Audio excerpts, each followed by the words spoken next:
প্রত্যেকটা মুমিনের উচিত আমি কথা বলার আগে চিন্তা করতে হবে, বিশেষ করে উলামায়ে কেরামের ব্যাপারে, যে আমার এই কথাটার দ্বারা আলেমের মান কি কমবে না বাড়বে, এটা ভেবে কথা বলা উচিত। কারণ এই জমিনে আলেম নাই তো ইসলামও নেই।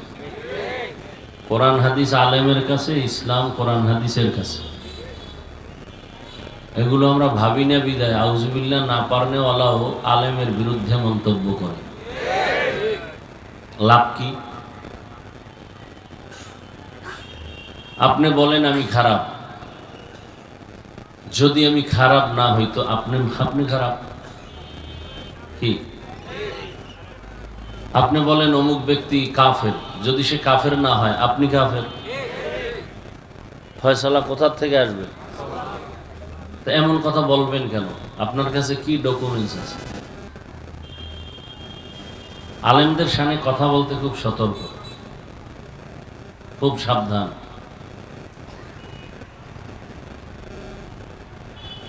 তাদের ব্যাপারে আল্লাহর ফয়সালার অপেক্ষা থাকাই ভালো।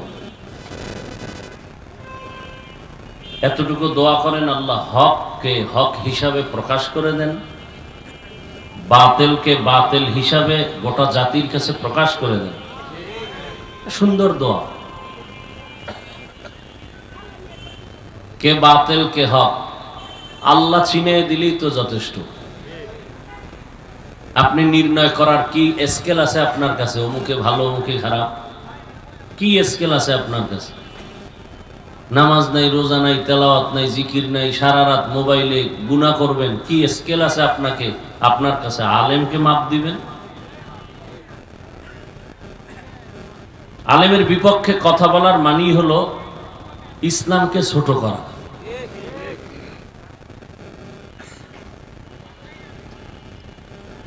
মা বাবার ভালো সন্তানরা আলেমদের বিরুদ্ধে মানুষকে বিভ্রান্ত করে না।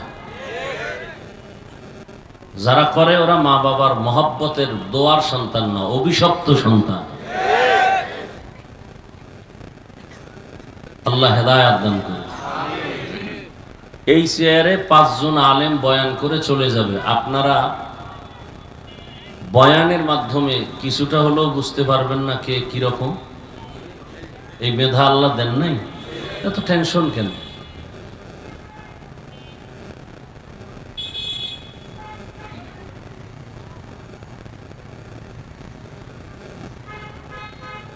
বৃহত্তর বিষয়টা দেখলে ছোটখাটো বিষয়টা এড়ায় যাওয়া উচিত।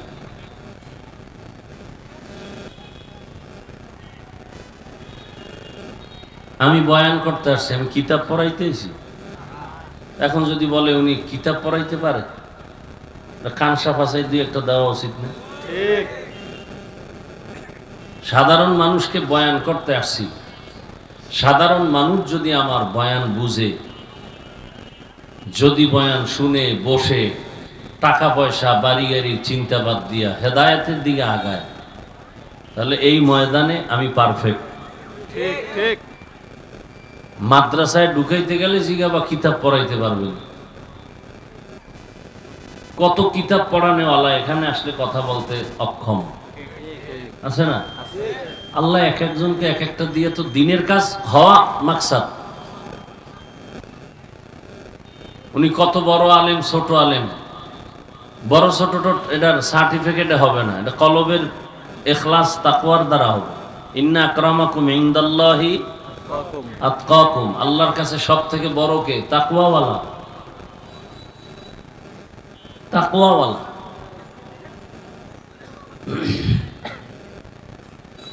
আল্লাহ বুঝার তৌফিক দান করেন। অমুকের বয়স কত? বলে না? হ্যাঁ, এই যারা আসছে আমার বয়স দেখে আইছে, তা আপনার প্রশ্ন করার দরকারটা কি? এই মানুষগুলোকে আমি জোর করে আনছি? কে পাঠাইছেন? দুশ্মনী না মহব্বতে? মহব্বত তৈরি করে দিছেন কে?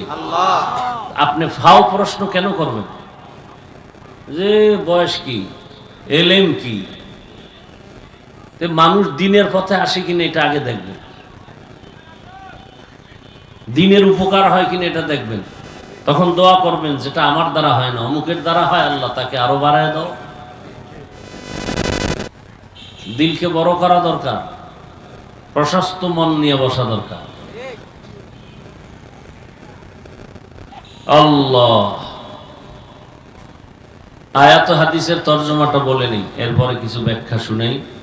ইখলাস রুহানিয়তের সমন্বয়, সহি নিয়তে, সহি তরিকায়, সহি কিছু কথা আমাকে বলার মতো, আপনাদেরকে শুনবার মতো রব্বুল আলামিন তৌফিক দান করেন। সুবহানাল্লাযী আসরা বিআবদিহি লাইলাম মিনাল মাসজিদিল হারামি ইলাল মাসজিদিল আকসা। পবিত্র সত্তা যিনি ভ্রমণ করালেন তার প্রিয় বান্দাকে বাইতুল্লাহ থেকে বাইতুল মাকদিস পর্যন্ত। আল্লাযী বারাকনা হাওলাহু লিনুরিয়াহু মিন আয়াতিনা, যে বাইতুল মাকদিসের চতুর্পার্শ্ব আল্লাহর বরকতের দ্বারা বেষ্টিত, যাতে করে রাসূল অবলোকন করতে পারেন রবের কুদরতের নিদর্শন। ইন্নাহু হুয়াস সামিউল বাসীর, নিশ্চিত আল্লাহ হলেন সর্বশ্রেষ্ঠ শ্রোতা এবং সর্বশ্রেষ্ঠ দ্রষ্টা। নবীজি বলেন, কুল্লু উম্মতি ইয়াদখুলুনাল জান্নাতা ইল্লা মান আবা, সব উম্মত জান্নাতে যাবে, যারা আমি মুহাম্মদকে মানে না তারা যাবে না। কিলা মান আবা, এই হেদায়েত হয়ে গেছে না বিড়ি টানতে যায়? এত লজ্জা শরম কই গেল? এটা নাটকের প্যান্ডেল, আপনার ভালো লাগে না, আপনি ঢুকছেন কেন? শুরু করতে পারলাম না, ব্যারাম শুরু হয়ে গেছে।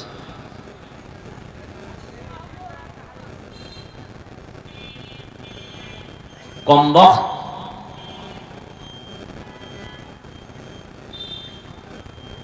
আল্লাহ মাহফিল কবুল করেন, এলাকাবাসীকে কবুল করেন, আয়োজনকারীদের কবুল করেন।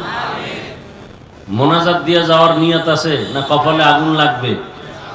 হ্যাঁ,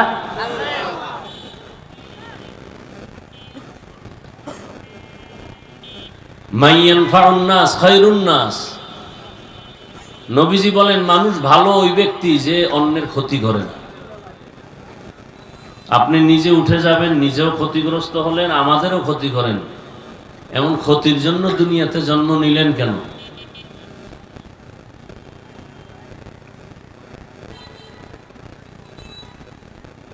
নবীজি বলেন, সব উম্মত জান্নাতে যাবে, যারা আমাকে অস্বীকার করে তারা জান্নাতে। খেয়াল করবেন, সাহাবায়ে কেরাম প্রশ্ন করলেন, নবী আপনাকে অস্বীকারী তারা কারা? নবীজি ডাইরেক্ট জবাব দেওয়ার মাঝখানে মোহাব্বতের আওয়াজ দিয়ে বললেন, মান আতাআনি দাখালাল জান্নাহ, যে আমার অনুসরণ করবে সে জান্নাতি।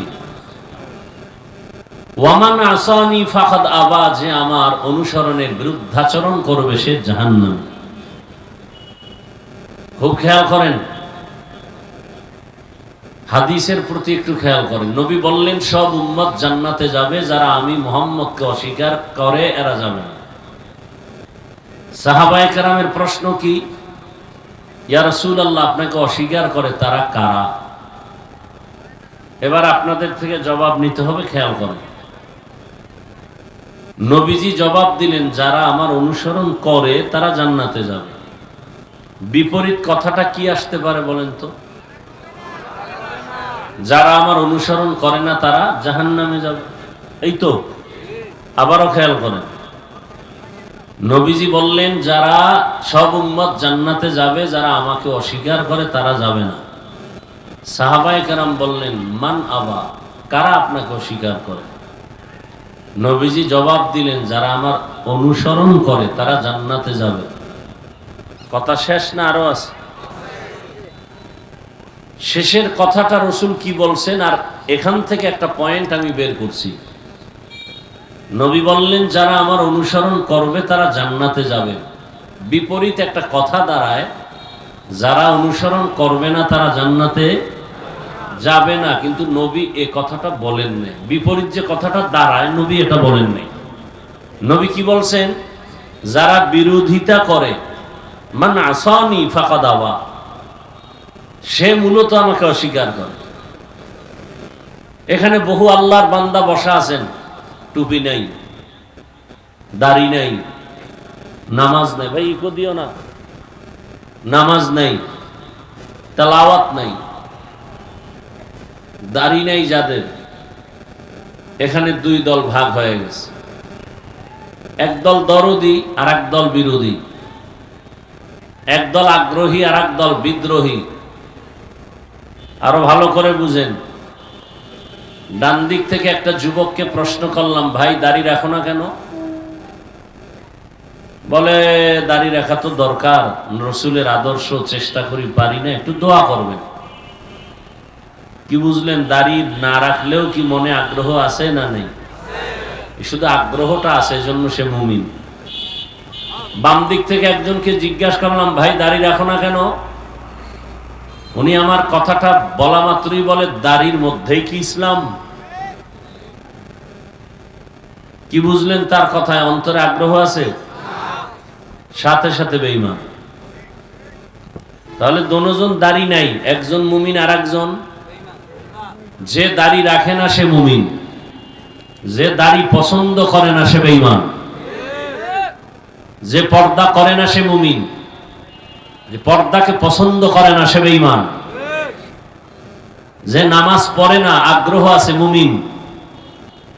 যে বলে নামাজের মধ্যেই কি ইসলাম, সে বেঈমান। যে দাড়ি রাখে না সে মুমিন, আর যে বলবে দাড়ির মধ্যেই কি ইসলাম, সে বেঈমান। যে পর্দা করে না সে মুমিন, যে পর্দার বিধান সম্পর্কে বলবে পর্দা করলে এর মধ্যে কি ইসলাম, সে বেঈমান। কোরআনের বর্ণিত রাজনীতি যারা করে না সে মুমিন। যদি বলে আমি রাজনীতি পছন্দ করি না, সে বেঈমান। আসতে বললেন কেন? কি মনে হয় পাগল হয়ে গেছি না আপনারা পাগল? হ্যাঁ, বহু চালাক ল্যাংটা হয়ে রাস্তায় ঘুরে, বিল্ডিং এ ঢুকার অনুমতি নেই, পাগল হয়ে গেছে। জঙ্গলে কলা পাতা বিছায় ঘুমায়, সান কফাইলে গই জীবন। তোমার আমার কপাল কি? নামাজ না পড়া, নামাজ পছন্দ না করা, দুইটা আলাদা। নামাজ পড়ে না মুমিন, পছন্দ করে না বেঈমান। দাড়ি রাখে না মুমিন, দাড়ি পছন্দ করে না বেঈমান। পর্দা করে না মুমিন, পর্দা পছন্দ করে না বেঈমান। আল্লাহ হেদায়েত দান করুন। এখান থেকে রেজাল্ট কি পেলাম? একটা লোক দাড়ি রাখে না, তাকে গালি দেওয়া যাবে না। তার অন্তরের হালাত কি বুঝতে হবে। সে কি আগ্রহী না বিদ্রোহী? যদি দোয়া চায় রাখবো, দোয়া করবেন, মুমিন। যদি দাড়ি না রাখলে অসুবিধা কি? বেঈমান। কথা বুঝাইতে পারছি? তার মানে তার অন্তরের হালাত না জানা পর্যন্ত তাকে গালি দেওয়া যাবে না। আমরা অনেক নামাজিরা বেনামাজি দেখলে সি সি করে তাড়ায় দিই। একদিকে মনে হয় যেন কঠিন কথা, অন্যদিকে কিন্তু একটা সুন্দর পয়েন্ট। কাউকে গালি দেওয়া, লোক নামাজ পড়ে না, তাকে গালি দিবেন কেন? গালি তো হেদায়েতের পথ না। দিলকে বড় করে গালি না দিয়া বুকে লাগানো হলো হেদায়েতের প্রচেষ্টার পথ। আমরা গালিকে হেদায়েতের পথ বানায় নিতে চাই। আল্লাহ হেদায়েত দান করুন। হাদিস নিয়ে কিছু টাইম বললাম, আসেন আয়াত নিয়ে আলোচনা করি। যে আয়াতটা আমি তেলাওয়াত করেছি, যেই সূরাটার থেকে, সূরাটার নাম সূরাতুস সুবহান। এই সূরার আরেক নাম সূরা ইসরা। এই সূরার আরেক নাম সূরা বনী ইসরাঈল। বনী মানে সন্তান, ইসরা মানে বান্দা, ইল মানে আল্লাহ, আল্লাহর বান্দার সন্তান। ইয়াকুব নবীর নাম শুনছেন, তার আরেক নাম ছিল ইসরাঈল। এজন্য ইয়াকুব নবীর পরবর্তী বংশধর যারা, এদেরকে বনী ইসরাঈল বলা হয়। এটা বংশীয় পরিচয়, ধর্মীয় পরিচয় বনি ইসরাইলেরা ধর্মের লাইনে দুই দলে বিভক্ত। এক দল মুসা নবীর উম্মত হওয়ার দাবিদার, আর এক দল ঈসা নবীর উম্মত হওয়ার দাবিদার। মুসা নবীর উম্মতের দাবি করনেওয়ালারা ইহুদি, খ্রিস্টান যারা ঈসা নবীর উম্মত হওয়ার দাবিদার। ফলাফল হলো মুসা নবীর উম্মত হওয়ার দাবি করার কোনো অধিকার এখন আর বাকি নাই। ঈসা নবীর উম্মত বলে দাবি করার কোনো উম্মত দাবি করার কোনো অধিকার বাকি নাই। সব মুহাম্মদী উম্মত। মুহাম্মদের উম্মত যারা না, এরা বিনা হিসাবে জাহান্নামী। আবারও আসতে বল, যারা মুহাম্মদের উম্মত না, এরা বিনা হিসাবে, কোনো সন্দেহ নাই। আছে? সন্দেহ করলে গুনাহ হবে। যারা মুহাম্মদের উম্মত না, তারা কি বলেন? জাহান্নামী। এবার আসেন, যারা মুহাম্মদের উম্মত, এই টোটাল মুহাম্মদের উম্মতের মধ্যে 72 দল জাহান্নামী, এক দল জান্নাতি। এটা নতুন শুনছেন মনে হয়, হ্যাঁ? 72 দল জাহান্নামী, সব মুহাম্মদের উম্মতের মাঝে এক দল জান্নাতি। কিলা মান হিয়া ইয়া রাসূলুল্লাহ। একদল জান্নাতি, তাদের পরিচয় কি? নবী যদি বলেন আমাকে মানবে যারা, তারাই যাবে। নবী এতটুকু বলেননি, আনা আলাইহি ওয়া আসহাবি, আমি মুহাম্মদের আদর্শ আর আমার হাতে গড়া সাহাবাদের আদর্শ যারা মেনে চলবে, তারা জান্নাতি। কি পাইলাম এখান থেকে ফলাফল? যারা বলে মুহাম্মদ মানি, সাহাবা মানি না, তারা ভণ্ড। এরা 72 দল জাহান্নামীদের অন্তর্ভুক্ত। কথা বুঝতেছেন তো? যারা শুধু রসুল মানে, মুহাম্মদ এর আদর্শ মানে, সাহাবাদেরকে মানে না, এরা কি হক না বাতিল? এরা এক দল জান্নাতি না 72 দল জাহান্নামী? ওই দলের অন্তর্ভুক্ত। আওলাদে রসুল হুসাইন আহমদ মদনী রহমতুল্লাহ আলাইহি বাংলাদেশে আসছেন, বিশেষ করে সিলেটের জমিনে বেশি সময় কাটাতেন। দ্বিতীয়ত চট্টগ্রাম, ওখানেও সময় কাটাতেন। অনেক মানুষ দেখতে যেত আওলাদে রসুল, রসুলের আওলাদ। সাক্ষাতের জন্য হাত বাড়ালে দুই দলের, দুই আদর্শের মানুষের সাথে আওলাদে রসুল মদনী রহমতুল্লাহ আলাইহি হাত বাড়াইতেন না, মোলাকাত দিতেন না, সালাম নিতেন না, সালাম দিতেন না। কয় দল? দুই দল। এক দল দাড়ি যাদের নাই, কেটে ফেলে এদের বলতেন, তুমি রসুলের কলিজা আঘাত করো, তুমি আবার আমাকে সালাম দাও সুন্নতের, তুমি রসুলের কলিজায় আঘাত দিয়া তো তুমি দুশ্মনী করো, তোমার সাথে কিসের সালাম? তুমি তো রসুলের দুশ্মন। দাড়িবিহীন অবস্থায় রসুলের সামনে কিভাবে দাঁড়াবে? রসুল তো লজ্জা পাবেন। আর দ্বিতীয় দলের সাথে তিনি হাত মিলাতেন না, যারা সাহাবায়ে কেরামের বিরুদ্ধাচরণ করে। দোনো দল রসুলের দুশ্মন। আল্লাহ হেদায়েত দান করুন। আপনারা আল্লাহর হুকুম মানবেন না, এজন্য কি আমরা কোরআন হাদিসের কথা বলবো না? কথা বলেন।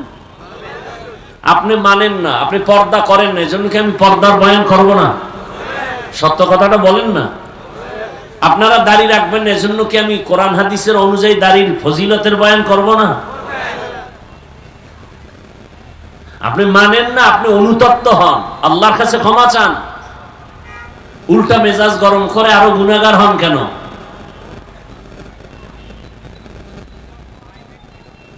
জান্নাত পাওয়া আপনাকে সহজ কে বলেছে? জান্নাত পাওয়া সহজ হলে জান্নাতের টিকিট হাতে নিয়ে সারা জীবন আবু বকর কাঁদলেন কেন? জবাব দেন। ওমর ফারুক রাদিয়াল্লাহু আনহু কাঁদলেন কেন? জবাব দেন। সমস্ত সাহাবায়ে কেরাম কাঁদলেন কেন? জবাব দেন আমাকে। আবার একদল চোরারা কয় এত কাদা লাগে না, অথচ আল্লাহ কি বলেন? ফালিয়াজহাকু কালিলা ওয়ালিয়াবকু কাসীরা, কম হাসো বেশি কাঁদো। আল্লাহ কয় কাঁদো বেশি, আর চোরারা কয় বেশি কান্না লাগে না। কোন চোর? এরা লুসুসুদ্দিন, এরা দিন চোর, ধর্ম চোর, ইসলাম চোর, ঈমান চোর, আমল চোর। আল্লাহ হেদায়েত দান করুন। এই কথা বলা যাবে না, ইশারায় কাজ করেন, নাহলে দোয়া করে নেমে যাব ডিস্টার্ব করলে।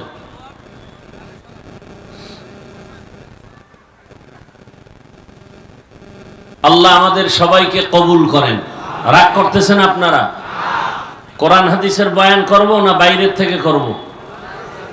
কোরআন হাদিসের পক্ষে বয়ান করলে সুদখোরের বিরুদ্ধে বলতে হবে, ঘুষখোরের বিরুদ্ধে বলতে হবে, চাঁদাবাজের বিরুদ্ধে বলতে হবে, ধান্দাবাজের বিরুদ্ধে বলতে হবে, দুর্নীতিবাজ, চাঁদাবাজ, খুনি, ধর্ষকের বিরুদ্ধে বলতে হবে, জালেমের বিরুদ্ধে বলতে হবে। নিরপেক্ষ জবাব দেন কোরআন হাদিস বেনামাজির পক্ষে, দাড়ি কামানিওয়ালার পক্ষে, সুদখোরের পক্ষে, ঘুষখোরের পক্ষে। তো কি বুঝাতে চান আমাদেরকে? নোটিশ দিয়া কোরআন হাদিসের বয়ান করেন, এ কথা বলে কি বুঝাতে চান? ছাগল মনে করছেন আমাদেরকে? যে ছাগল সে মনে করে সবাই ছাগল। কোরআন হাদিস পড়ছি আমরা, আউযুবিল্লাহ পারেন না, MA pass, IA pass, BA pass, সালাম পাস করে নাই। হ্যাঁ, আমাকে ডিরেকশন দেয়, এভাবে বয়ান করেন, ওভাবে বয়ান করেন। 20টা বছর ডাউলের পানি আটার রুটি খাইয়া জীবন শেষ করে শুধু কোরআন হাদিসই পড়লাম। কয়টা নক্তা, কয়টা জের, কয়টা জবর, কয়টা পেশ, কয়টা অক্ষর, কয়টা শব্দ, কয়টা বাক্য, কয়টা আয়াত, কয়টা সূরা আছে কোরআনে, নামাজের আয়াত কয়টা, রোজার আয়াত কয়টা, যাকাতের আয়াত কয়টা, অর্থনীতির আয়াত কয়টা, রাজনীতির আয়াত আছে কতটা, এর ব্যাখ্যা কি, এর তাফসীর কি, জিহাদের আয়াত আছে কতটা, পড়তে পড়তে পড়তে পড়তে এর ফতোয়া কি, মাসআলা কি, গ্রামার কি, সবগুলো পড়ে আসলাম। আমরা এসে ময়দানে নামছি। আর বেনামাজি সুদখোরেরা যদি নোটিশ দেয় বয়ানটা এমন করেন, ওরে কেমন রডের ভিড়া দরকার, কত বড় নিমক হারাম। এই দোষ সব আপনাদের, সব দোষ আপনাদের। যেই সোরা শ্বশুর বাড়ির থেকে যৌতুক খায়, ওই বদমাস কোনদিন বউয়ের সামনে কথা বলতে পারে না, বউয়ের পা চাটে। যেই জনগণ ভোটের আগের রাত্রে টাকায় বিক্রি হয়, এই জনগণ দিয়ে এই সমাজকে কোনোদিন শান্তির সমাজ গড়া যাবে না। জনগণ হারামজাদা হলে নেতারাও হারামজাদা হবে, জনগণ নামাজি হলে নেতারাও নামাজি হবে। ভোটের আগের রাত্রে যারা টাকা খায় এরা অমানুষ। কি মানুষ? মানে এরা ভিআইপি মানুষ। আল্লাহ কি করে শুনো, বাজারে গিয়ে একটা মানের মুরগি কিনবেন 800 থেকে 1000 টাকা দাম, কথা ঠিক না? ভালো মানের একটা ছাগল কিনলে কত? 20,000। একটা গরু কিনলে 1 লাখ। আর ভোটের আগের রাত্রে সোনার বাংলার আশরাফুল মখলুক বিক্রি হয় বাজার দরে 500 টাকা। কি বুঝলেন? ওর দাম ছাগলের সমানও নয়, ও ছাগলের থেকেও খারাপ, ও গরুর চেয়ে খারাপ, ও কুত্তার চেয়ে খারাপ, ও শূকরের চেয়ে খারাপ।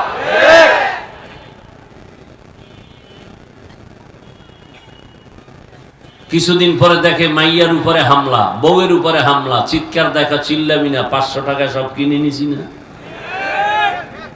সব কিনে নিছি, চিল্লাও কেন?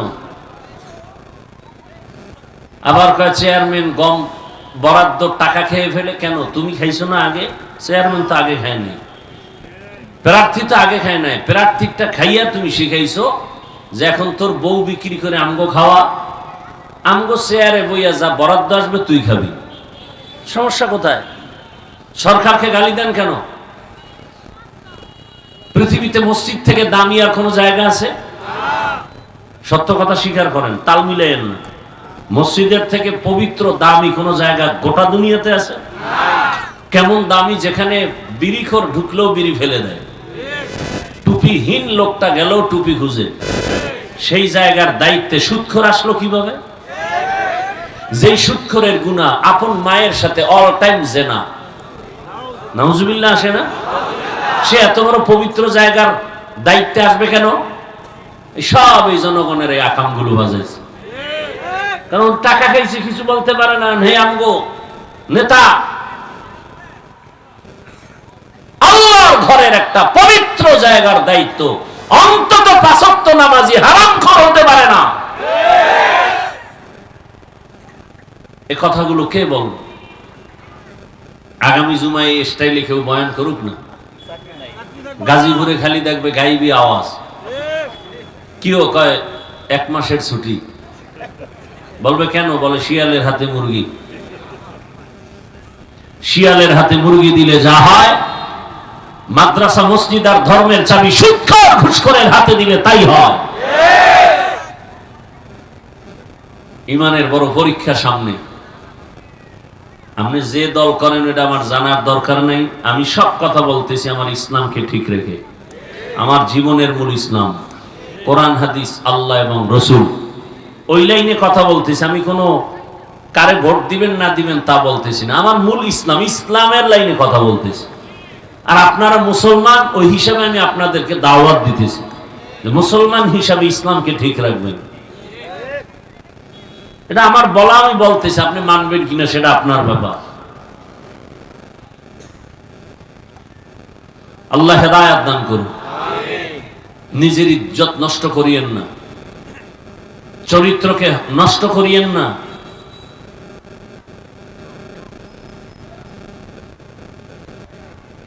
বর্তমান আরবি মাস রজব, সামনে শাবান, এরপরে রমাজান। রজব মাসে মসজিদের ইমাম সাহেব, ওলামায়ে কেরাম, বক্তারা আমরা মেরাজের বয়ান করি। আমিও আজকে সে মেরাজ সম্বলিত ঘটনার আলোচনার সূত্রেই আয়াত পড়েছি। অনেক টাইম লাগে আলোচনা শেষ করতে, বাকি আমি অল্প টাইমে শেষ করব। কারণ ইতিহাস শিক্ষা দেওয়ার নাম ইসলাম না, বরং ইতিহাসের মাধ্যমে মানুষ হেদায়াত পাওয়ার নাম ইসলাম। রজব মাস মেরাজের ঘটনার কারণে দামি না, বরং আপনাদের মনে রাখতে হবে মেরাজ রজব মাসে হয়েছে এর কোনো নিশ্চয়তা নাই। ঐতিহাসিকগণ লিখেছেন রমাজানে মেরাজ হয়েছে, মুহররম মাসে মেরাজ হয়েছে, হজের মাসে মেরাজ হয়েছে, জিকদা মাসে মেরাজ হয়েছে। এরকম বহু মতানৈক্য আছে। নাম্বার 2, কোন মাসের কি মহত্ব বর্ণনা আল্লাহ নিজেই করেছেন এবং মাসের নামও আল্লাহ নিজে রেখেছেন। আল্লাহ নিজেই উল্লেখ করে সূরা তাহার এক আয়াতে বলেন, ইন্না ইদ্দাতাশ শুহুরি ইনদাল্লাহি 12 শাহরান ফি কিতাবিল্লাহ ইয়াওমা খালাকাস সামাওয়াতি ওয়াল আরদ মিনহা আরবাআতুন হুরুম যালিকাদ দীনুল কাইয়্যিম। গণনার আকারে মাস হবে বছরে 12টা। কিয়ামত পর্যন্ত কোন বছর 13 মাসেও হবে না, 11 মাসেও হবে না। কয় মাস? 12 মাস। মুহররম, সফর, মুহররম দিয়ে বছর শুরু, আরবি বছর মুহররম। এই 12 মাসের মধ্যে আবার 4 মাস সম্মানের মাস, অনেক দামি মাস। খুব খেয়াল করিয়েন। আল্লাহ বলেন আমার এই সিদ্ধান্তটা আসমান জমিন সৃষ্টির দিন লৌহে মাহফুজে লেখায় ফেলছি কলম দ্বারা। বছরে কয় মাস আবার বলেন? নির্ধারণ করছেন কে? এর মধ্যে কয় মাস আরো দামি? 4 মাস। ভালো করে খেয়াল করেন। একটা বেহুদা কথা বলার আমার টাইম নেই, খুব জরুরি কথা। 4 মাসের মধ্যে খেয়াল করেন তো, রজব, জিকদা, জুলহিজ্জা, মুহররম, 4 মাস। রজব, জিকদা, জুলহিজ্জা, মুহররম। আল্লাহ যে 4 মাসকে সম্মানিত করছেন কোন দিন? 1 মিনিটও হয় না, মাত্র বললাম। এই সিদ্ধান্ত কোন দিন? আসমান জমিন সৃষ্টির দিন। কথা বলেন। আসমান জমিন সৃষ্টির দিন আল্লাহর সিদ্ধান্ত। মাস হবে 12টা, এর মধ্যে 4 মাস অনেক দামি। এর মধ্যে রজব আসেনি, মুহররম আছে, রমাজান আন্দাজি। কি ওয়াজ শুনতে বুঝছেন? 4 মাসের মধ্যে রজব, জিকদা, জুলহিজ্জা, মুহররম। রমাজান কয় নম্বরে আছে? কথা বলেন। তাহলে রমজানের কোনো দাম নাই। এ বিষয়ে আমি আলাদা আলোচনা করেছি, সময় নেই। মূল থিমটা কি বুঝাতে চাই খেয়াল করেন। রজব একটা মাস আসেনি, মুহররম আসেনি। এই যে মুহররম আর রজবের সম্মানটা অনেক অন্য মাসের থেকে দামি, এই সিদ্ধান্ত আল্লাহ কবে নিছেন? আসমান জমিন সৃষ্টির দিন। লেখা আছে কোথায়? লৌহে মাহফুজে। কি বুঝলেন এখান থেকে? হোসাইনের কারবালার ঘটনার কারণে মুহররমের দাম না, বরং মুহররমের দাম সৃষ্টি আসমান জমিন সৃষ্টির দিন থেকেই। মেরাজের ঘটনার কারণে রজবের সম্মান না, বরং রজব যে সম্মানিত মাস, এটা আসমান জমিন সৃষ্টির দিনই আল্লাহ লিখে ফেলেছে। কথা বুঝাইতে পারছি? এই রজবে তারপরও মেরাজের আলোচনা হয়। মেরাজ কি? মেরাজ কেন? মেরাজ কিভাবে? মেরাজ শব্দের অর্থ ঊর্ধ্বে, উপরে উঠা, ঊর্ধ্বে আরোহণ করা। উরুজ থেকে মেরাজ। এই মেরাজ সব নবীর বেলায় হয়েছে। এমন কোন নবী রাসূল জান্নায় যার মেরাজ হয় নাই। এই মেরাজ দুই প্রকার, জাহেরি আর বাতিনি। উপরে ওঠা। এই উপরে ওঠা মানে কি? এখানেও বুঝতে হবে। আল্লাহর মোহাব্বতের বন্ধনে উপরে আগায় যাওয়া, মর্যাদার সাথে। আল্লাহর মোহাব্বতের বন্ধনে উপরে উঠা কিসের সাথে? ইজ্জতের সাথে, সম্মানের সাথে। এটা দুই ভাবে হয়, একটা জাহিরি আর একটা বাতিনি। আমি সিঁড়ি বেয়ে এখানে উঠছি, আমি উপরে আসি না নাই? আপনারা কই? নিচে। আমি সিঁড়ি বেয়ে উপরে উঠছি, এটাও একটা উপরে ওঠা। আর মর্যাদার সাথে উঠা এক না। আমি এখানে বসছি মর্যাদার সাথে, এটা সম্মানের সাথে আল্লাহ পাক আমাকে উঠাইছেন আল্লাহর মোহাব্বতের বন্ধনে, না দুনিয়ার লাইনে। খুব খেয়াল করেন, বুঝাবার স্বার্থে বলছি। জাহিরি উপরে ওঠা, ডাইরেক্ট আল্লাহর মোহাব্বতের মর্যাদায় আল্লাহ উপরে নিয়ে আনেন। আর একটা হলো বাতিনি। বাতিনিটা কেমন? একই স্টেজে আমরা ওলামায়ে কেরাম 10 জন বসা, এর মধ্যে কারো মর্যাদা একটু এক লেভেলে, আর একটা আরো দামি লেভেল। বাইতুল মুকাররমের খতিব সাহেব আসলে আমাদের তুলনায় তার মর্যাদা কম না বেশি? কিন্তু একই স্টেজে বসা, এক সমানে এক দস্তারখানে খাই, কিন্তু মর্যাদা উপরে কার? খতিব সাহেবের। এটা বাতিনি। একই দস্তারখানে ওমর বসা, আবু বকর বসা, আলী বসা, ওসমান বসা, রসুল বসা, একসাথে। মর্যাদায় কে আগানো? রসুল। এটাও উপরে উঠা। আর একটা হলো জাহিরি। আল্লাহ পাক ইজ্জত দেওয়ার জন্য আমার রসুলকে জমিন থেকে কোথায় নিছেন? আরশে আজিম। এটাও উরুজ। মেরাজ। মেরাজটা হয়েছিল, আপনাদের তো এই ঘটনাগুলো জানা। আমি শুধু কয়েকটা পয়েন্ট বলবো, শিক্ষণীয় বিষয়। রাতের বেলা। কখন হয়েছিল? রাতের বেলা, তাও সামান্য সময়। প্রশ্ন, মেরাজটা রাতের বেলা হলো কেন? দিনে কেন হলো না? মেরাজটা শুরু হয়েছিল বাইতুল্লাহ থেকে, বাইতুল মাকদিস, সেখান থেকে শুরু। কেন মক্কা থেকে ডাইরেক্ট আল্লাহ নিতে পারতেন না? আরো সে কথা বলেন না কেন? পারতেন। আল্লাহ বাইতুল মুকাদ্দাস টাচ করায় নিলেন কেন? প্রশ্ন আছে না নাই? এরপরে এখন 1500 বছর পরে বহু নাস্তিকরা রসুলের মেরাজকে এটা স্বপ্ন যোগে বলে।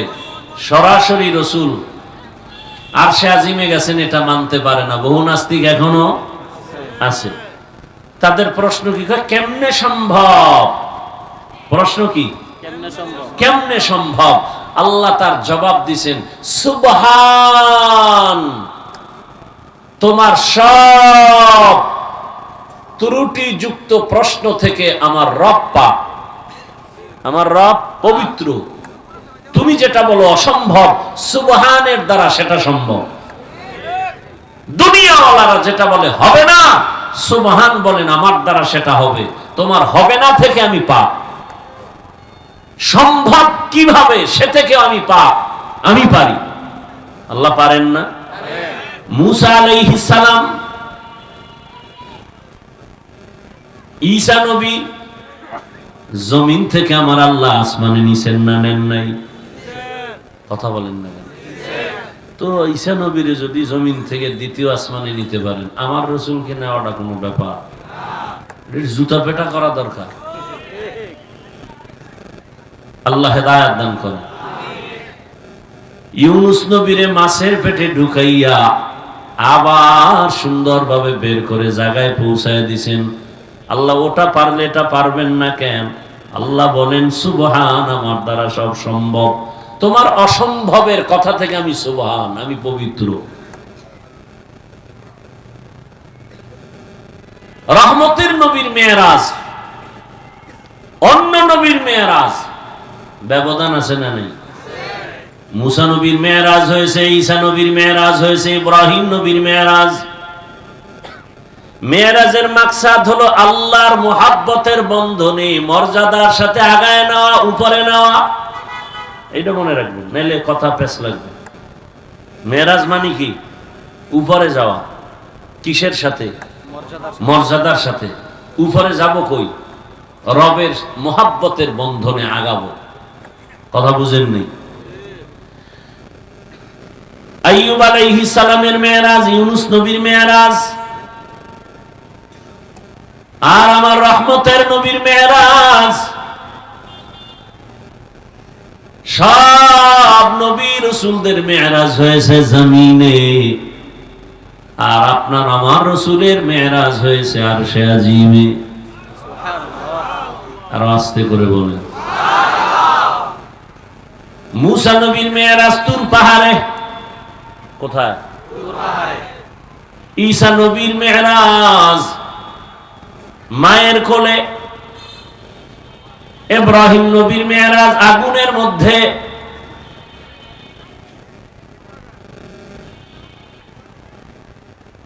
বড় কঠিন কথা। আদম আলাইহিস সালামের মেরাজ আরাফার ময়দানে।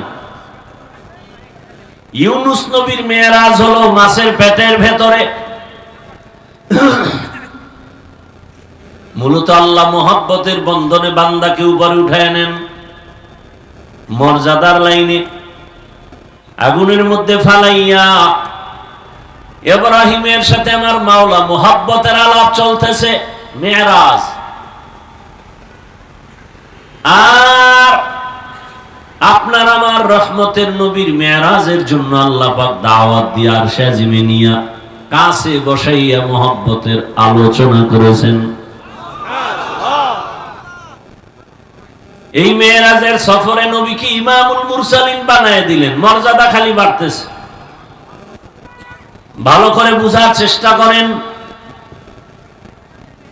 সমস্ত নবীদের মেরাজ হলো ইমতিহান, আর আপনার আমার রাসূলের মেরাজ হলো ইনআম।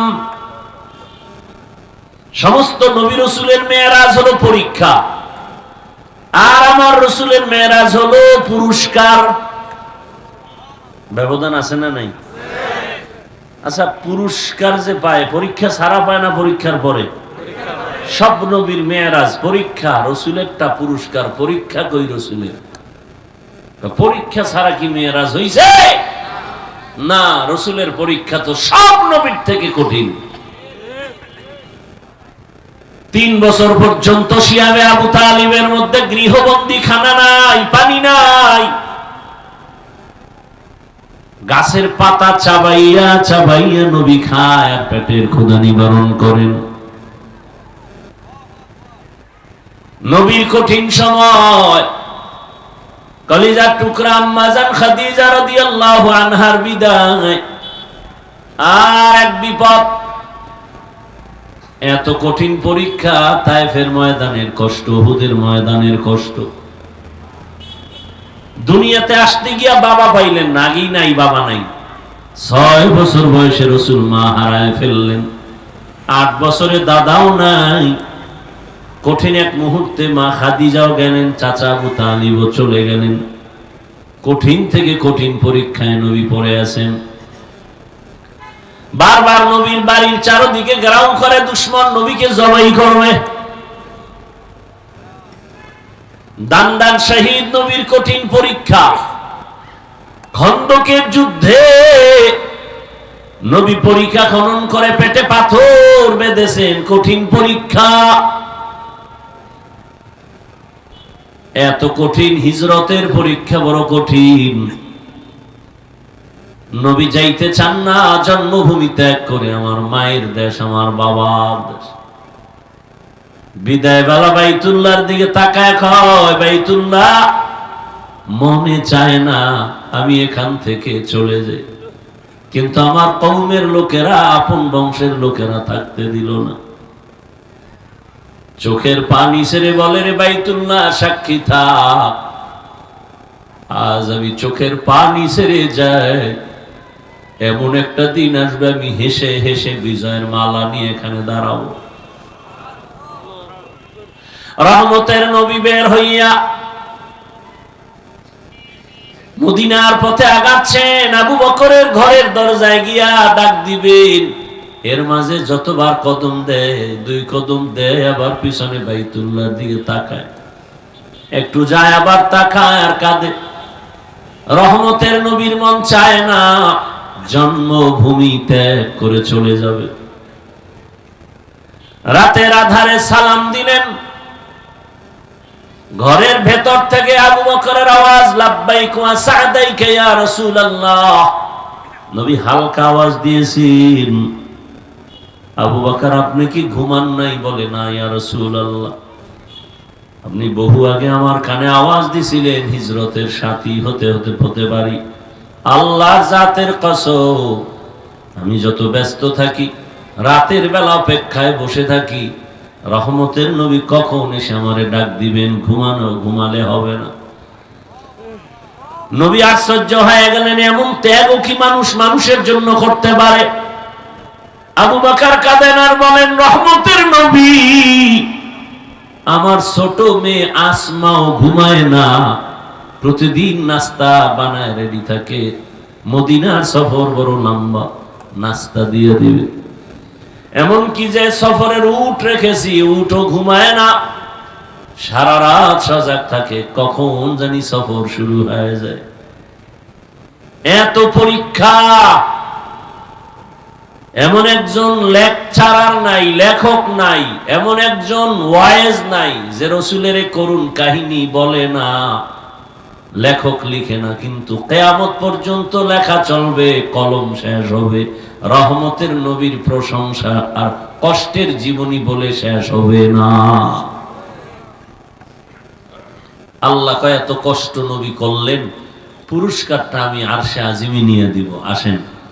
হুয়া হুকুম জিবরাইল কো ইউশিতা बुराक जन्नत से कर इंतखाब, सजा उसको ज़वर से तू ताबा पा, फिर उसको तू काबा में ले कर के जा।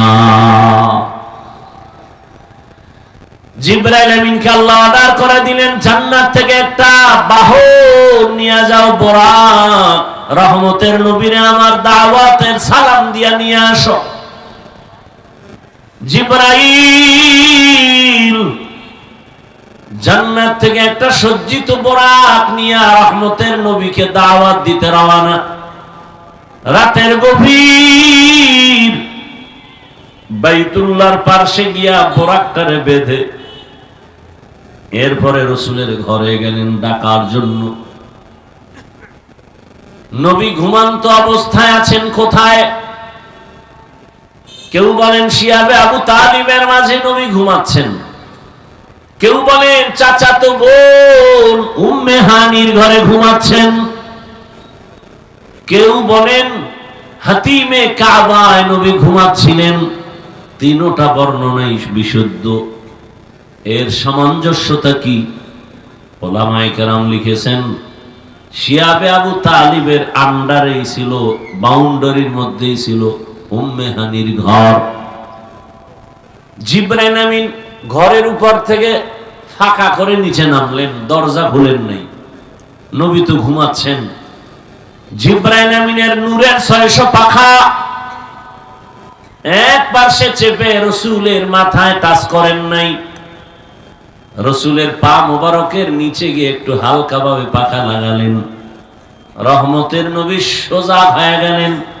তাকায় দেখে জিবরাইল, দরজা লক করা, উপর থেকে খালি আসমান দেখা যায়। জিবরাইল, ভাই এমন কেন করলা? উল্টা পথে কেন দরজা বাদ দিয়ে? বলে আজকের টোটাল ব্যবহারটাই হবে উল্টা,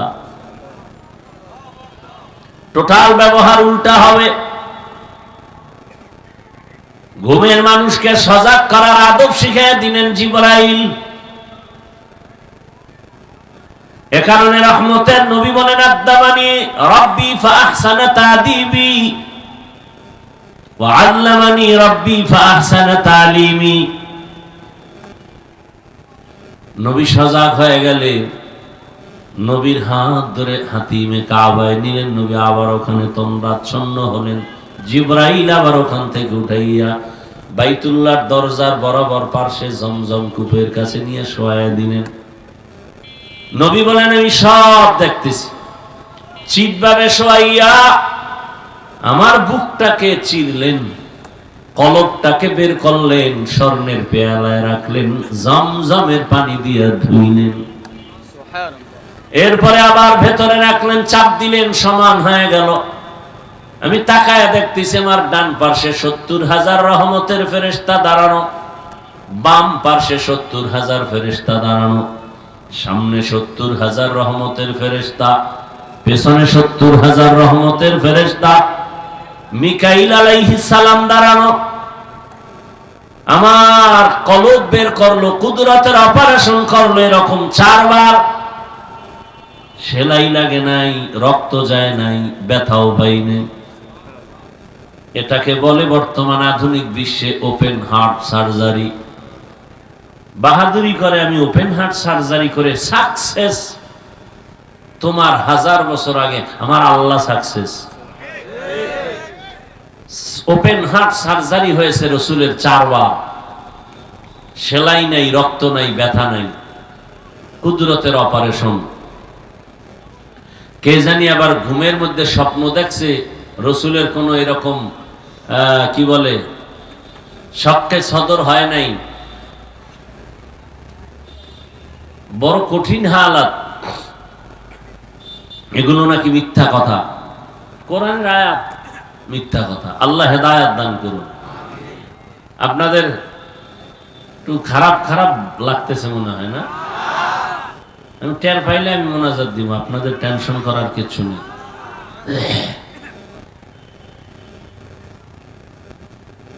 রহমতের নবী বলেন, এবার জমজম কূপের পানি দিয়ে আমি ওযু বানাইলাম, 2 রাকাত নামাজ আদায় করলাম।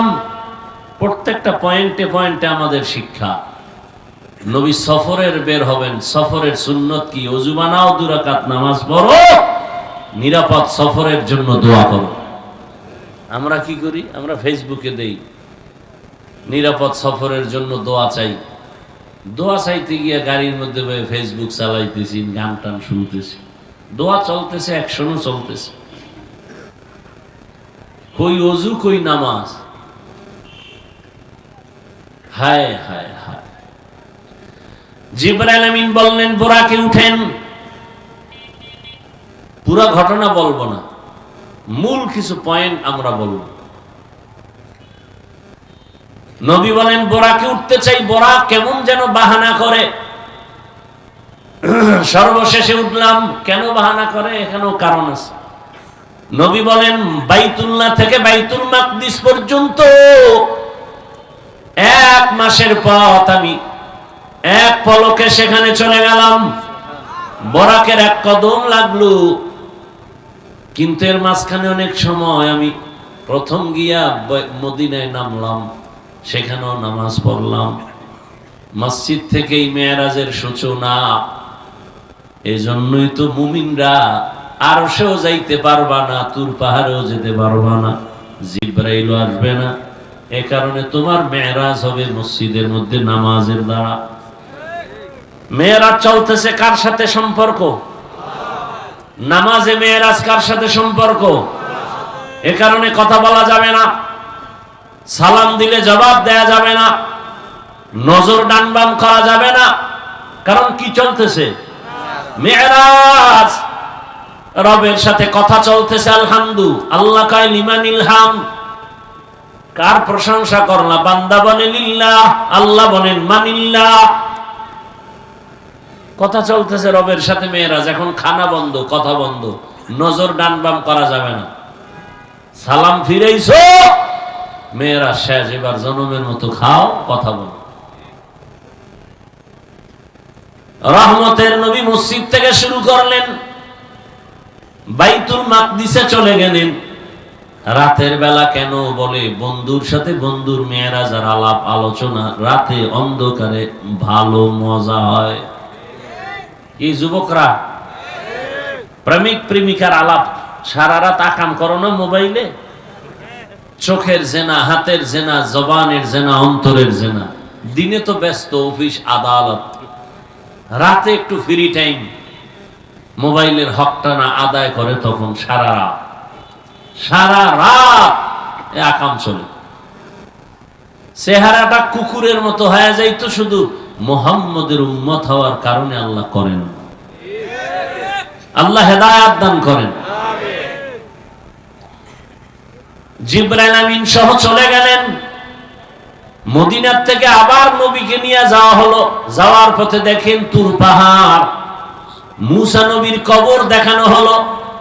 নবী বলেন আমি তাকাইয়া দেখি মুসা নবী নামাজ আদায় করে কবরের ভেতরে, রওজার ভেতরে। কি আদায় করে? কবর আর কত বড়, এখানে আবার নামাজের আদায় করে। এটা সিস্টেম কি আর করে কেন? বহু কথা বলবো না, সময় নেই। আপনাদেরও ধৈর্য নাই, আমারও সেই মানসিক অবস্থা নেই। ভাইরা আমার, এক জায়গায় একেবারে ভেঙে ভেঙে ভেঙে ভেঙে পুরা বয়ান করছিলাম 3.5 ঘন্টা। আর পরশুদিন করছি আমার বাড়ি, তাও পুরো বলি না, তাতেও প্রায় 2 ঘন্টার উপরে গেছে। মুসা নবী নামাজ পড়ে কবরের ভেতরে, এটা কেমনে? এখানে বহু প্রশ্নের জবাব। যারা বলে নবীরা কবরে জিন্দা না, সব ভণ্ড। قال النبي صلى الله عليه وآله وسلم الأنبياء أحياء وفي رواية في قبورهم يصلون। সব নবী রাসূল তার রওজা মুবারকে জিন্দা, তারা নামাজ আদায় করেন আর আল্লাহর মারিফতের মজা নেন। আওলাদে রাসূলের কথা বলছিলাম না শুরুতে? তিনি রাসূলের রওজায় হাদিস পড়াইতেছেন ছাত্রদেরকে। সেই সময় ছাত্র কি মোবাইলের বেদব ছিল? আরে সব আল্লাহর ওলি। তো এই হাদিসটা যখন শুনাইতেছে, সব নবীরা জিন্দা নামাজরত অবস্থায়, ছাত্ররা বললেন, হযরত এই তোর কপালে কি গজব লাগছে, তুই বাদাম বেচতে এনেছো? হ্যাঁ,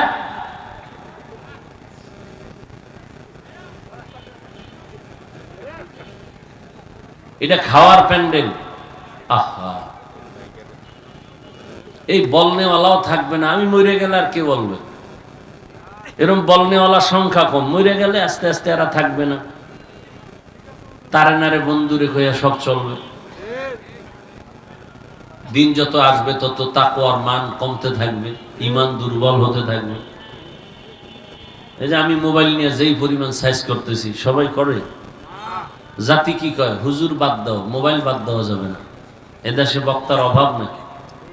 আবার ওই মার্কেট করছে, মার্কেট ওয়াজ উপলক্ষে সিনেমা হল। এটা বেহেশতের বাগান, ওটা জাহান্নামের বাজার। ওখানে মেয়ে ছেলে ঘুরে না, কথা হয় না। মেলা মেলা বেলুন কিনে, প্লাস্টিকের মাছ কিনে। ওখানে যত কবিরা গুনাহ হইতেছে, এর দায় নিবে কে? আমি বক্তা। তো অজু উপলক্ষে আকাম কেন ওখানে? বেলুনের দোকান কেন? বড় কঠিন হালাত। কে বলবে এই কথা? বলার মানুষ নাই, শোনার মানুষ নাই, বিরোধিতা করার মানুষের অভাব নেই। কতটা রাত সাধু মোবাইল লইয়া কাটাইলা, আল্লাহর দিনের কথা শুনতে একটু সময় বেশি, ধৈর্য হয় না, পাগল হয়ে গেছে। বিড়ি টানার টাইম অনেক দেরি হয়ে গেছে, দৌড়ায় বিড়ি টানবে।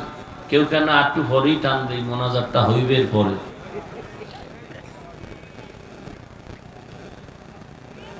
দুনিয়াতে যদি কোনো ফাও আকাম থাকে, এটা হলো বিড়ি টানা। এর মতো ফাও আকাম দুনিয়াতে আর নাই, শুধু একটা আকাম। অন্য আকামগুলোর তো একটু লাভ আছে, মদ পান করলে এটাও একটা আকাম, কিন্তু লাভ আছে না কি ভাই? আল্লাহ কোরআনে বলে মদ পান করলে কিছু লাভ আছে। আল্লাহ কয়, তুমি না কইলে হবে কি? মদ পান করলে একটু এনার্জি বাড়ে, লঙ্গি টঙ্গি উল্টা পাল্টা করে বউরে মা কয়া ডাকবে।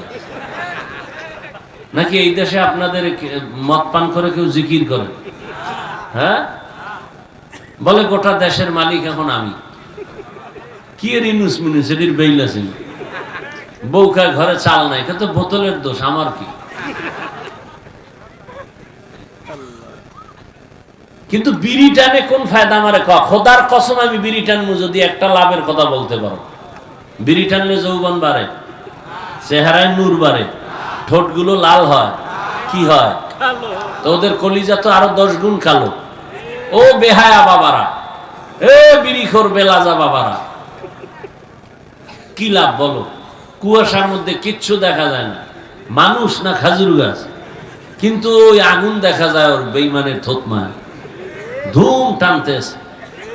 বুড়া চাচার টুপি মাথায় দিয়ে টানে, আবার এক সোরায় পকেটে হাত দিয়ে দেখে আছে না পড়ে গেছে। দুনিয়ার সব থেকে ফাও আকাম এই বিড়ি টানা, কোনো লাভ নাই। আল্লাহ হেদায়েত দান করুন। কদ্দুর গেলাম? মুসা নবী কবরে নামাজ আদায় করেন। এখান থেকে নবী বলেন বাইতুল মাকদিসে জিব্রাইল বোরাকটাকে একটা খুঁটির সাথে বাঁধলেন। এখানেও একটা পয়েন্ট আছে সবকের, কি বলে? বান্দা তোয়ার চেষ্টা যেখানে শেষ, আল্লাহর রহমত শুরু। তার বোরাক বাঁধলেন কেন? পালায় যাবে বলে না, উম্মতের শিক্ষা, আগে নিজের চেষ্টা করে এরপর আল্লাহর উপরে তাওয়াক্কুল করো। দরজা খুইলা রেখে তাওয়াক্কুল করলে হবে না। জিবরাইল আজান দিলেন। কে আজান দিছেন? আজান দিছেন। নবী যদি আজানটা দিতেন, এখানেও পয়েন্ট আছে, জিবরাইল দিলেন কেন? নবী যদি নিজের মুখেই প্রচার করে দেন হাইয়া আলাস সালাহ, নামাজের দিকে আসো, বাই ফোর্স অর্ডার, এই অর্ডার না মানলে সে কাফের। রসুল বললে কাফের। এজন্য আল্লাহ রসুলকে না বলাইয়া জিব্রাইলকে বলাইয়া উম্মতকে আসান করছেন, কাফের হওয়া থেকে আল্লাহ রক্ষা করছেন। এরকম প্রত্যেকটা পয়েন্টে পয়েন্টে আলোচনা। ইমামতি করলেন রহমতের নবী। ওখান থেকে এবার বোরাকে উপরে রওনা, জাহিরি মেরাজ শুরু হয়ে গেল। প্রথম আসমানে চলে গেলেন, গিয়া দেখেন নবী বলেন দুইটা দরওয়াজা জামরাত ইয়াকুত পাথর দ্বারা বানানো, দোনোটা বাহির থেকে তালা লাগানো, দরজার তালা নূরের তৈরি তালা। জিবরাইল বলে দরজা খোল। ভেতর থেকে দারোয়ান বলে মান আনতা? বলে আনা জিবরাইল। আমাম্মা হুয়া মুহাম্মদ সাল্লাল্লাহু। নবীজিরে নিয়ে আইছি, দরজা খোলো। কয় অনুমতি আসেনি রবের পক্ষ থেকে? বলে হ্যাঁ। কথা চাবি তো আমার কাছে নাই। চাবি কই? বলে ইসমে আজম বিসমিল্লাহ রসুল বললেই দরজা খুলে যাবে। দুই দরজা, প্রত্যেক আসমানে দুই দরজা। একটা দরজা দিয়া আরশে আজিমে আমাদের আমল চলে যায়, আর এক দরজা দিয়া মুমিনের হালাল রিজিক চলে আসে। রহমতের নবী বলেন ঢুকলাম প্রথম আসমানে, ঘুরলাম, দেখলাম এভাবে কয় আসমান? 7 আসমান। এ প্রত্যেকটা আসমানে নবী কি দেখছেন ঘটনা আছে না? এ বলতে গেলে 1 মাস লাগবে, পুরা মেরাজের কাহিনী। নবী বলেন 7 আসমানে চলে গেলাম, ঘুরে ঘুরে দেখে দেখে এখানে একটা ঘর দেখলাম বাইতুল্লাহর মতো, বাইতুল মামুর। এটা পাথরের তৈরি বাইতুল্লাহ, আর ওটা হলো নূরের তৈরি বাইতুল মামুর। ফেরেশতারা তাওয়াফ করে, ওটা ফেরেশতাদের কাবা। ওখান থেকে আমি উপরে গেলাম সিদরাতুল মুনতাহা, একটা বড় বড়ই গাছ। বড়ইগুলো কেমন? তেলের ড্রামের মতো এক একটা বড়ই। পাতাগুলো কেমন? বলে হাতির কানের মতো বড়। এইবার বোরাক শেষ, অন্য বাহন আসলো। নবী বলেন এবার চললাম উপরে। যাইতে যাইতে যাইতে যাইতে অনেক স্তর পাড়ি দিলাম, পানি, বাতাস, আগুন। অনেক উপরে গিয়া দেখি এক পর্যায়ে পানি আর পানি। পাড়ি দেওয়ার পরে গিয়া দেখি উপরে নূরের তৈরি আরশে আজিম। 8 জন ফেরেশতা কাঁধে নিয়ে দাঁড়ানো আছে। জমিন এদের সাথে, জমিনের নিচে এদের পা। ওই ফেরেশতারা জানে না এদের কাঁধের উপরে কি। নবী বলেন আমি আরশে আজিমে যখন ঢুকতেছি, জুতা খুলতেছি, রবের পক্ষ থেকে আওয়াজ আসতেছে জুতা সহ ঢুকেন। আরশে আজিম জুতা সহ আপনাকে চায়। নবী বলেন ঘুরে ঘুরে সব দেখলাম, এর উপরেই আল্লাহর কুরসি, চেয়ার, 70,000 নূরের পর্দায় বেষ্টিত। ওই কুরসিটা 8 জন ফেরেশতা কাঁধে নিয়ে দাঁড়ানো। এদের পা 7 জমিনের নিচে। এবার আল্লাহ তাআলা আমাকে কাছে নিতেছেন। কাছে নিয়া পর্দা একটা একটা খুলে এনার কাছে নেন। ওখানে নিয়া আল্লাহ আমার সাথে মজার মজার আলাপ করেছেন। এবার আসেন আয়াতে আল্লাহ কি বলতে চান। সুবহানাল্লাযী আসরা বিআবদিহি লাইলাম মিনাল মাসজিদিল হারাম। আল্লাহ তাআলা বললেন আমি ভ্রমণ করাইলাম আমার প্রিয় বান্দাকে। কাকে? এখানে বান্দা বলতে কে? নবীজি না? এই এখান থেকে কিছু কথা খেয়াল করুন।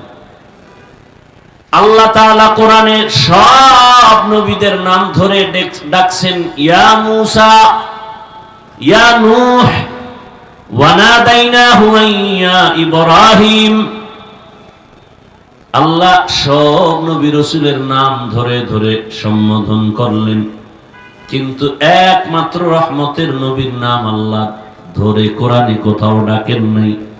তবে নাম না ধরিয়া এমন এমন দামি অলংকার যুক্ত শব্দ দিয়া আল্লাহ সম্বোধন করেছেন, যেই শব্দ ব্যাখ্যা ছাড়া বুঝা বড় কঠিন। আল্লাহ আমার রাসূলকে ডাকেন, ইয়া আইয়ুহাল মুযাম্মিল কুমিল লাইলা ইল্লা কালিলা, ইয়া আইয়ুহাল মুদ্দাসসির কুম ফাআনযির, ইয়াসিন, তাহা। নবীকে সম্বোধন করলেন, ইন্না আরসালনাকা শাহিদাও ওয়া মুবাশশিরাও ওয়া নাযীরা। নবীকে গুণবাচক শব্দ দিয়া ডাকলেন, লাকাদ কানা লাকুম ফি রাসূলিল্লাহি উসওয়াতুন হাসানাহ। নবীরে আল্লাহ সম্বোধন করলেন, ইন্না আতাইনাকাল কাউসার, কাউসারওয়ালা। নবীকে সম্বোধন করলেন, আমা আরসালনাকা ইল্লা রাহমাতাল লিল আলামিন। বুঝেন বুঝেন, শব্দগুলো কি অনেক দামি।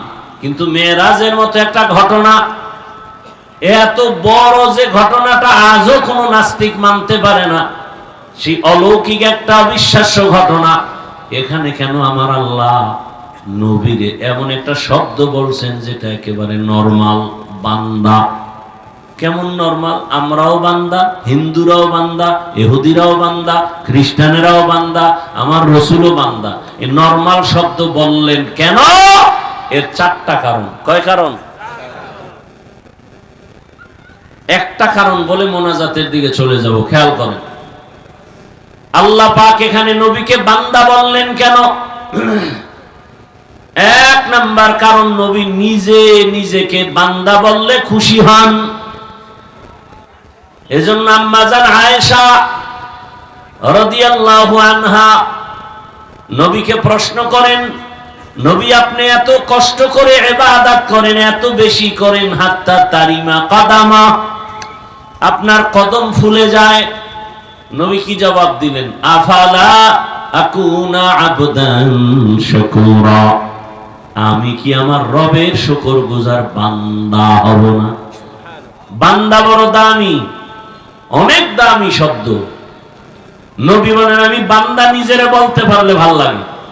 এই জন্য কামটা ঘটছে কোথায় কি দেখছেননি? একদল কয় জবাব আছে, এখানে নবীরে বান্দা বলছেন কেন? এখানে বহু জবাব। কয় বান্দা তো জমিনে, আসমানে তো বান্দা না। আরে পাগল, যখন আল্লাহ নিয়ে গেলেন আরশে আজিমে, তখন আল্লাহ কি বলছেন? মা আওহা না ফাআওহা ইলা আবদিহি মা আওহা ইলা আবদিহি, এখানেও বান্দা। আরে বান্দার মূল্য কত বুঝবা? কিয়ামতের ময়দানে সব মানুষ উলঙ্গ দাঁড়াবে, নারী পুরুষ সব একসাথে। ওই কঠিন সময়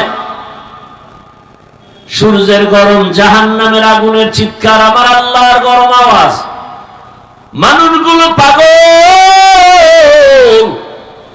নবীরা যাদের গুনাহ নাই তারাও কান্না করবেন।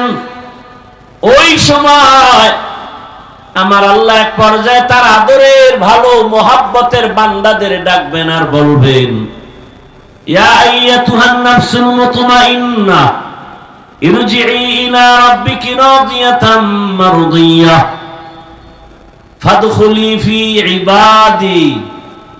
এই নফসে মুতমাইন্নারা আসো, সূর্যের গরম যেন না লাগে, আরশে আজিমে গিয়া বসো, জান্নাত পরে, আগে আমার ওখানে মোহাব্বতের বান্দাদের কাফেলা আছে, ঢোকো। ফাদখুলি ফি, আগে আমার বান্দাদের কাফেলায় ঢুকো, এরপরে অদখুলি জান্নাতি, পরে জান্নাতে যাও। ওই বান্দাদের কাফেলায় ঢুকবে, তখন রহমতের নবী এদের নিয়ে পরে জান্নাতে গিয়া গেট খুলবেন। তাহলে জান্নাত আগে না বান্দা আগে? নবীরে জিগা আমনে যে আমার বাড়ি আইলেন, কি নিয়ে আইছেন? নবী বলেন আত্তাহিয়াতু লিল্লাহি ওয়াসসালাওয়াতু আত-তাইয়্যিবাত, তিনটা লই আইছি। আল্লাহকে আমিও আপনাকে দিলাম, আসসালামু আলাইকা আইয়ুহান নাবিয়্যু ওয়া রাহমাতুল্লাহি ওয়া বারাকাতুহু।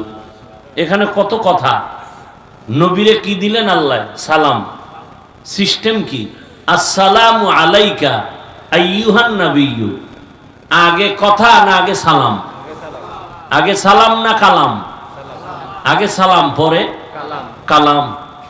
তো ইয়া নবী সালামু আলাইকা, এটা তো আগে হইল কালাম পরে সালাম।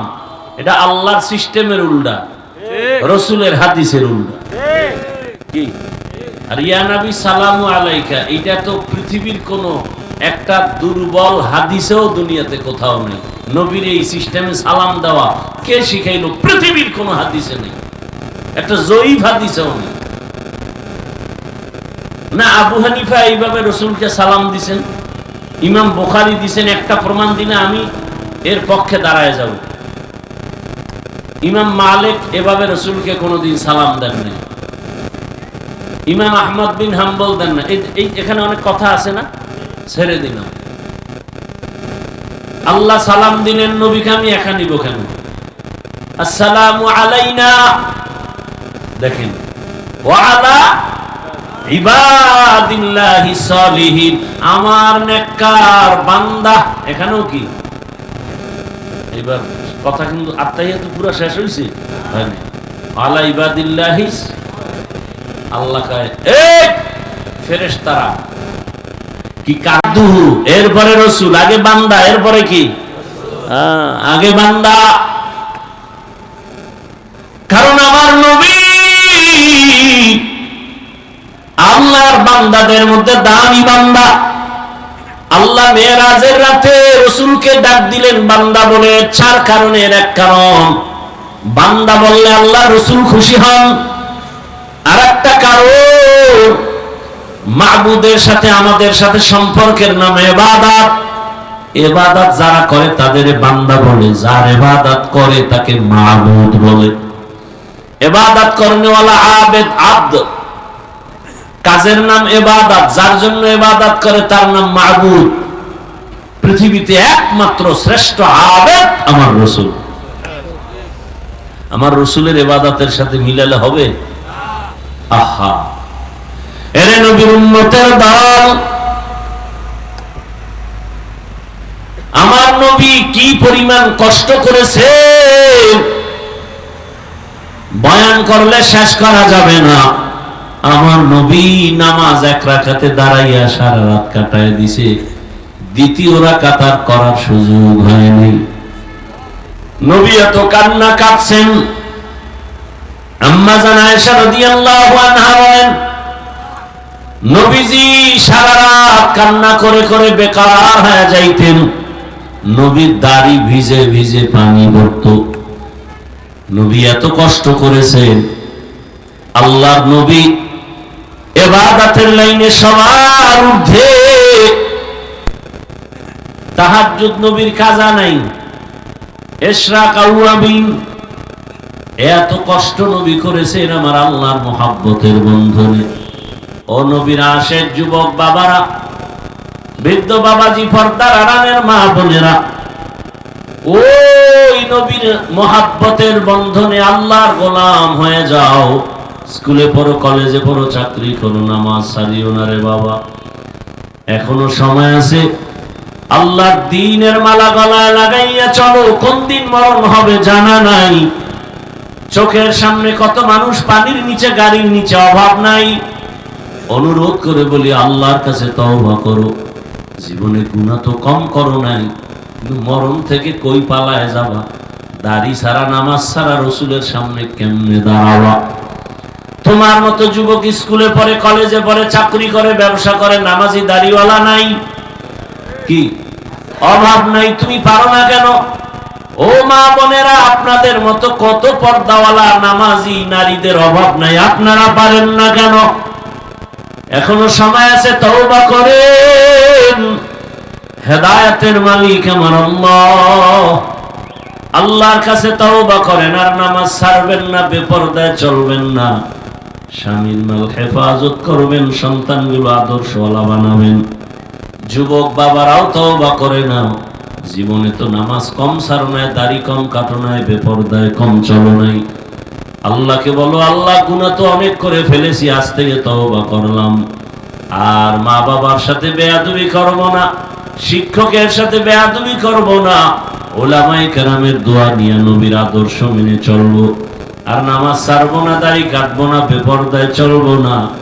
ও আল্লাহর বান্দারা, খাঁটি অন্তরে মুনাফিকি যদি না থাকে, তওবা করতে পারো, আল্লাহ জীবনের সব গুনাহ একটা সেকেন্ডের মধ্যে ক্ষমা করে ওলিদের খাতায় নামটা লেখায় দিবেন। আল্লাহ গুনাহমুক্ত জীবন দান করেন, তওবাওয়ালা জীবন আমাদের দান করেন, আমিন। আলহামদুলিল্লাহি রাব্বিল আলামিন, ওয়াসসালাতু ওয়াসসালামু আলা সাইয়্যিদিল আমবিয়া ওয়াল মুরসালিন ওয়া আলা আলিহি ওয়া আসহাবিহি আজমাইন। ইয়া আরহামার রাহিমিন, ইয়া আরহামার রাহিমিন, ইয়া আরহামার রাহিমিন। রব্বিরহামহুমা কামা রব্বায়ানি সগীরা। আল্লাহুম্মা ইন্নাকা আফুউন কারীম তুহিব্বুল আফওয়া ফা'ফু আন্না। আল্লাহুম্মা ইন্না নাসআলুকা রিযাকা ওয়াল জান্নাহ ওয়া নাউযু বিকা মিন সাখাতিকা ওয়ান নার। রব্বুল আলামিন, গুনার বোঝা নিয়ে হাত তুলেছি, মেহেরবানি করে আমাদেরকে মাফ করে দেন, মাহফিল কবুল করে নেন, আয়োজনকারী সহযোগিতাকারীদের কবুল করে নেন। আয় আল্লাহ, এলাকায় শান্তি দান করেন, মা বোনদের আবেদা পর্দাওয়ালা বানায় দেন, সন্তানগুলো নেককার বানায় দেন, পরীক্ষার্থীদেরকে কামিয়াবি দান করেন। আমার কলিজার যুবকদের দিনের খাদেম বানায় দেন। মোবাইলের গুনাহ থেকে আমাদেরকে হেফাজত করেন। নবীজির সুন্নাতওয়ালা জীবন দান করেন। আয় আল্লাহ, সারা দুনিয়াবাসীকে মাফ করে দেন। আয় আল্লাহ, প্রবাসীদেরকে হেফাজত করেন। বাংলাদেশ ইসলামের জন্য কবুল করে নেন। আয় আল্লাহ, হকের বিজয় দান করেন। ওলামা মাশায়েখদের এখন এক বানায় দেন। আয় আল্লাহ, বাতিলের মোকাবেলায় বিজয় দান করেন। বাতিলকে বাতিল হিসাবে প্রকাশ করে দেন। হকের বিজয় দান করেন। আয় আল্লাহ, বাতিলকে বাতিলের দ্বারা দমন করে দেন। বাতিলকে বাতিলের দ্বারা দমন করে দেন। আয় আল্লাহ, সর্বাবস্থায় বাতিলকে বাতিলের দ্বারা দমন করে দেন। আমাদের ঈমান আমলের শক্তি বাড়ায় দেন। তাকওয়াওয়ালা জিন্দেগি দান করেন। রিয়া হাসাদ কিবির দূর করে ইখলাস দান করেন। চলার পথে হেফাজত করেন। জাহেরি বাতিনি দুশমন থেকে, চক্রান্ত থেকে আমাদেরকে হেফাজত করেন। জিন শয়তান, মানুষ শয়তানের বদনজর চক্রান্ত থেকে হেফাজতের ব্যবস্থা আমাদেরকে করে দেন। আয় আল্লাহ, আমাদের জানমাল হাল পরিবার কুদরতের দ্বারা বাড়ি গাড়ি হেফাজতের ব্যবস্থা করে দেন। হালাল ভাবে ব্যবসায় বরকত বাড়ায় দেন। হারাম থেকে হেফাজত করেন। আল্লাহ, আয় আল্লাহ, আপনার খাস ওলিদের বন্ধু বানায় দেন। উলামা তোলাবা উম্মতের অন্তরে ইজ্জত মুহাব্বত রূপ বাড়ায় দেন। দিলের নেক আশা পুরায় দেন। আমাদের মা বাবা মুরব্বীরা যারা দুনিয়ায় নাই, সবাইকে জান্নাত দান করেন। যারা বেঁচে আছেন হায়াত বাড়ায় দেন। অসুস্থ যারা সুস্থ বানায় দেন। আল্লাহ রব্বুল আলামিন, মেহেরবানি করে দিলের নেক আশা পূরণ করে দেন। আয় আল্লাহ, ঋণের বোঝা মাথায় আদায়ের আসানের সাথে ব্যবস্থা করে দেন। আয় আল্লাহ, অভাব দূর করে দেন। মুখালিফের মুআফিক বানায় দেন। জাহেরি বাতিনি দুশমনের মোকাবেলায় বিজয় দান করেন। বরকতি রিজিকের ব্যবস্থা করে দেন। আমাদের মা বাবা যারা দুনিয়ায় নাই, সবাইকে জান্নাতের ফয়সালা করে দেন। যারা বেঁচে আছেন হায়াত বাড়ায় দেন। অসুস্থ রোগীদের সুস্থতার নিয়ামত বাড়ায় দেন। আয় আল্লাহ, যে কথায় রুহানিয়তে স্পষ্টতার রূপ বাড়ায় দেন। ইলম হিলম হিকমত আমলে বরকত বাড়ায় দেন। উলামা তোলাবা উম্মতের অন্তরে ইজ্জত মুহাব্বত রূপ বাড়ায় দেন। সাল্লাল্লাহু তাআলা আলা খাইরি খালকিহি মুহাম্মাদ ওয়া আলিহি ওয়া আসহাবিহি আজমাইন।